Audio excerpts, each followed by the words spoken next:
Bismillahirrahmanirrahim. Start in the name of Allah, entirely merciful, especially merciful. Assalamu alaikum, my dear viewers, friends and students. I am Johar Imam of the English language trainer. My dear viewers, in today's video, I am gonna translate the remaining parts of first year English book, chapter number first, his first flight into Pashto.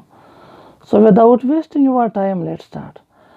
My dear viewers, Padanane video ke among the first year, the English book, the chapter number first, his first flight chukuma remain part wo hagaba pa pakhto ke translate kaun no zada taso tem nazaya kom razi che shuru ku.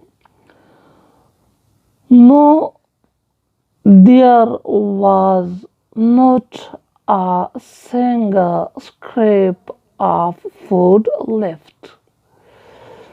My dear viewers, no chukum de the adverb of indefinite time de the kumana che da os.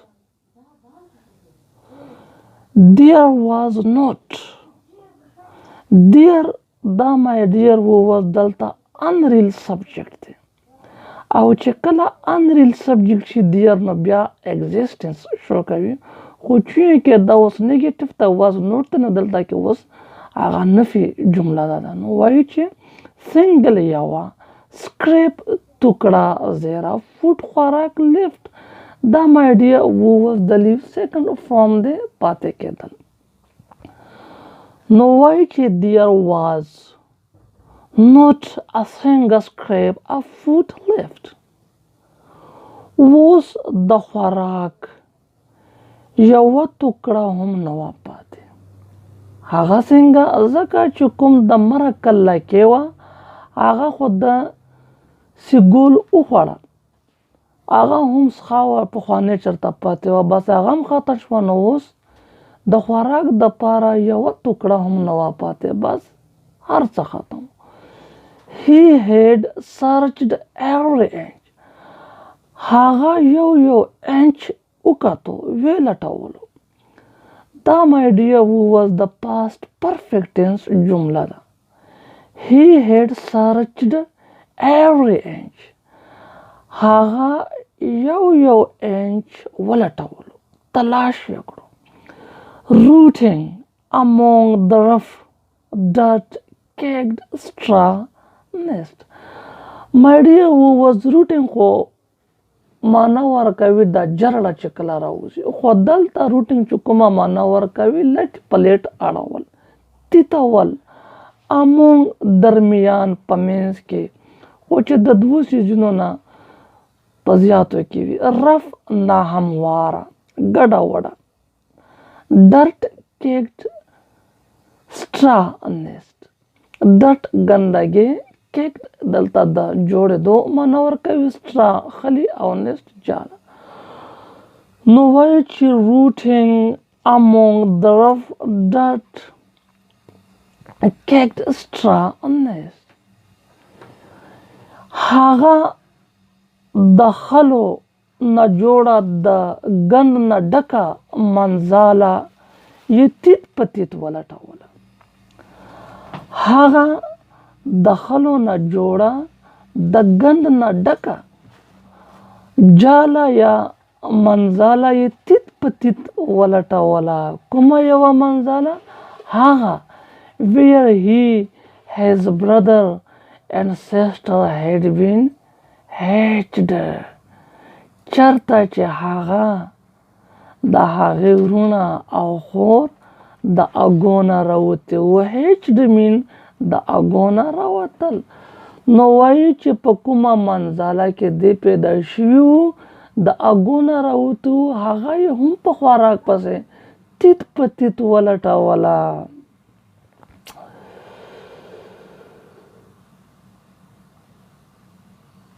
He even gnawed at the dried piece of spotted eggshell.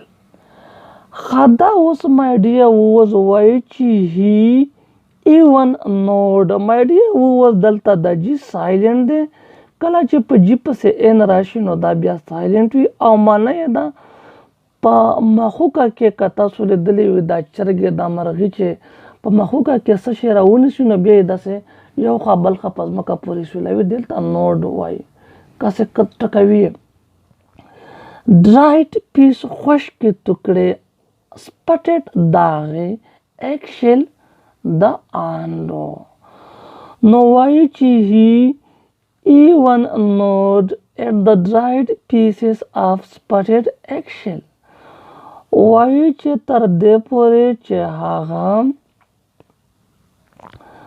د اګو د پیټکو یا د اګو پیټکي په خپله مخوکه کې وټکول را وټکول په دې نیت چې که چېرته ماله ته غذا میلاو شوه خو دا کم پیټکي وو دا د کومو انډو پیټکي وو دا د هغو انډو پیټکي وو د کومې نه چې داسې ګال راوتی وو چې ته پیدا شوی وو نو مایډیا اوس دا لوږه دا داسې څیز دی چې دا انسان بیا هر څه ته مجبوروي نو وایي چې he even gnawed at the dried pieces of spotted eggshell وایي چې هغه داغدار د اویو پیټکي هم په مخوکه کې وټکول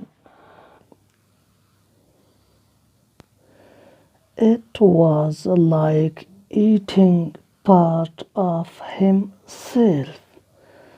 It was like my dear who was like زمونږ سره دوه معنی ورکوي یوه معنی دا خوښول پسند خو چې کله پراپوزیشن شي نو بیا یې معنا شي داسې eating خوړل part حصه himself دا reflection pronoun دی نو وایي چې it was like eating part of himself وایي چې دا داسې وو لکه د خپل ځان حصه خوري څه دغسې وو دغه د اګو پیټکي په مخوکه کې تیتول خپله جاله تیت په تیت اړول دا هر څه دغسې وو لکه چې د خپل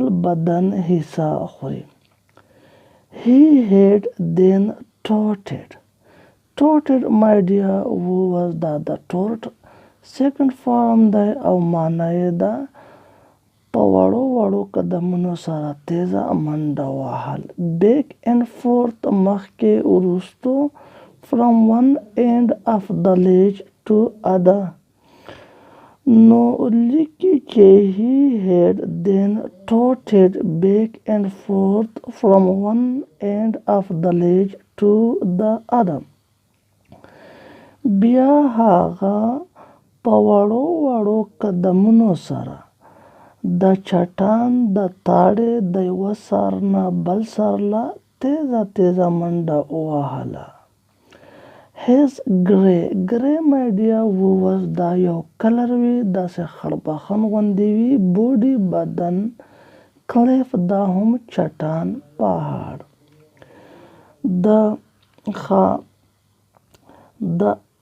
his grey body the color of the cliff یعنی چې his grey body the color of the cliff وایي چې د هغه خړبخون رنګ د غره یا د چټان د رنګ په شان و his long grey legs stepping mean قدم کېښودل حرکت کول gently په نزاکت سره trying to find some means of reaching his parents without having to fly.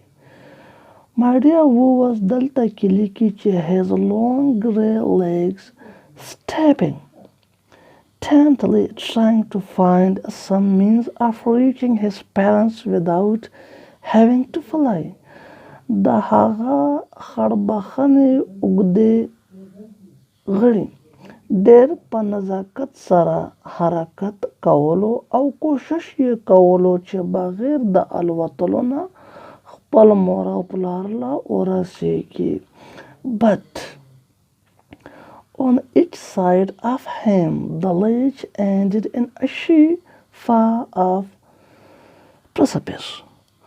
خو د هغه دواړه طرف له دا چټان ډېر تیره او نیغ ختم شوی په شکل کې ختم و. د دې معنا داسې جوړیږي چې ده خو غوښتل چې زه بغیر د الوتلو نه خپل مور او پلار له ورسېږم، خو چې په کوم چټان باندې دی ناست و هغه په داسې شکل کې و چې ډېر نیغ او تر چې و داسې ټیټه شانتې و. نو دې وجې نه دا هم دله ناممکنه و چې په پښو سره ورغلی وي، ځکه چې دا کخندې و. پریسپیس مین کخندې ډلوان چې ورته ویلی شي، نو وایي چې but on each side of him the ledge ended in a sheer far off precipice. Precipice مین کخندې چې هسې کخېږي سړی ورباندې. نو وایي چې د هغه هر طرف له دا چټان په نیغ او په کخندي شکل کې ختم شو. with the sea beneath او لاندې د سمندر هم و. نو د دې دا مطلب شو چې که چېرته دا پیدل هم روان شوي وي نو دا چټان کخندې و او سیده و، نو دا به لاندې سمندر له بیا هم پرېوتی وي. And between him and his parents there was a deep wide chasm. او وایي چې د هغه او د هغه د مور او پلار په منځ کې یو ډوب او پلن کمر و. And above him he could see nothing. او دبره هغه هیڅ هم نشو لیده، یا دبره هغه لا هیڅ هم نشو لیده. د precipice was she. وایي چې دا کخندې ډېر نیغ و.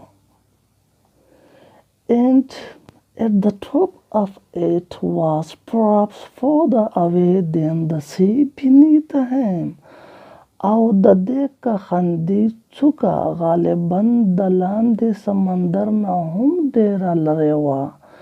نو my dear viewers، په دې پیراګراف کې نن تاسو وکته چې دا نن د ورکوټي سیګال چې کوم و ده د ځان سره یو فکر وکړو چې زه داسې یوه ذریعه پیدا کړم چې بغیر د الوتلو نه خپل مور او پلار له ورسېږم. خو هغه چې په کوم ځای کې و هغه داسې یو چټان و چې هغه نیغ تیره و. نو هغه ذریعه یې هم ناممکنه شوه. نو my dear viewers، زه امید لرم چې دا نن ټرانسلیشنز به ستاسو خوښ شوي وي او تاسو به ترې ډېره ګټه حاصله کوئ. او my dear viewers، زما دا چینل در سره سبسکرایب کوئ. تھینکس، شکریه.